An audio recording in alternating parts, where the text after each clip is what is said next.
আজকে আমি আপনাদের রিকারেন্ট শোল্ডার ডিসলোকেশন অর্থাৎ শোল্ডার জয়েন্ট ছুটে যাওয়া পেশেন্টের অপারেশনের পরবর্তী ফলো আপ দেখাবো। আসসালামু আলাইকুম, আমি ডক্টর মোহাম্মদ আরিফ হোসেন, সহযোগী অধ্যাপক, আর্থ্রোস্কোপি সার্জারি, জাতীয় অর্থোপেডিক হাসপাতাল ও পুনর্বাসন প্রতিষ্ঠান। আমাদের রোগী হাসান, 32 বছর বয়স। উনি বাহরাইন প্রবাসী, দেশে থাকেন এবং উনি রিকারেন্ট শোল্ডার ডিসলোকেশন অর্থাৎ তার এই শোল্ডার জয়েন্টটা বারবার ছুটে যায় এবং এই সমস্যা নিয়ে উনি আমাদের কাছে এসেছেন এবং আমরা তার একটি অপারেশন করি। এটা ওপেন লেটার জেট প্রসিডিউর বলা হয়। এই ওপেন লেটার জেট প্রসিডিউর আমরা তার গত 10ই অক্টোবর 2025 রিকারেন্ট শোল্ডার ডিসলোকেশনের জন্য এই অপারেশনটি করি এবং আজকে আমি আমাদের পেশেন্টের 3 মাস পরবর্তী ফলো আপ আপনাদেরকে দেখাবো। আমার নাম হাসান, আমি বাহরাইনে থাকি। আমার হাতে বারবার জয়েন্ট ছুটে যেত।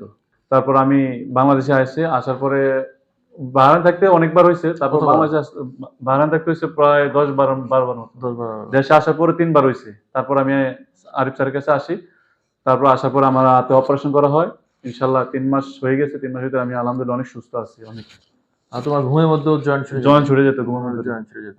তো আমরা আমাদের রোগীর মুখ থেকে শুনলাম ওনার শোল্ডার জয়েন্ট ডিসলোকেশন হয়েছিল দেশের বাইরে ওনার 12-13 বারের মতন এবং দেশে 3 বার ওনার ঘুমের মধ্যে জয়েন্ট ছুটে গিয়েছিল এবং আমরা তার পরবর্তীতে ওপেন লেটার জেট প্রসিডিউর, যেটাকে শোল্ডার ডিসলোকেশনের অপারেশন করি এবং আমাদের রোগীর মুখ থেকে শুনলাম উনি এখন আলহামদুলিল্লাহ ভালো আছেন। আমরা তার একটু দেখবো তার জয়েন্টটা আছে। আমরা এখন রোগীর মুভমেন্ট দেখবো, জয়েন্টের মুভমেন্ট। সামনে পাশ থেকে আচ্ছা, আবার নতুন করে। হ্যাঁ, তার উপর ছোট একটি স্কার মার্কস এবং আমরা তার এখন হাতের মুভমেন্ট তা দেখবো। হ্যাঁ, পাশ থেকে ওঠাও, তার ফুল মুভমেন্ট সামনে থেকে ওঠাও। গুড, ফুল মুভমেন্ট আছে এবং হ্যাঁ পিছন দিকে নাও। গুড, হাত পাশ থেকে নাও। পাশে, হ্যাঁ ঠিক আছে, ঘাড় লাগাও। গুড, তার শোল্ডার জয়েন্টের ফুল মুভমেন্ট চলে আসছে। বসো প্লিজ। রিকারেন্ট শোল্ডার ডিসলোকেশন রোগীদের সাধারণত আমরা 2 ধরনের সার্জারি করে থাকি। একটি হচ্ছে আর্থ্রোস্কোপিক ব্যাংকার রিপেয়ার, যেটা আমরা শুধু জয়েন্টে 2টা ছিদ্র করে আমরা অপারেশন করি।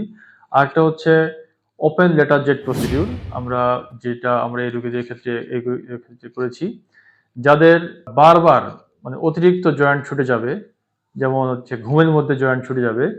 এই ধরনের রোগীদের ক্ষেত্রে আমরা সাধারণত ওপেন লেটার জেট প্রসিডিউর করি, যেটা আমরা এই রোগীর ক্ষেত্রে করেছি এবং এটার রেজাল্ট অনেক ভালো এবং রোগীর সাধারণত পরবর্তীতে আশা করি আর দ্বিতীয়বার তার শোল্ডার ডিসলোকেশন হবে না ইনশাআল্লাহ।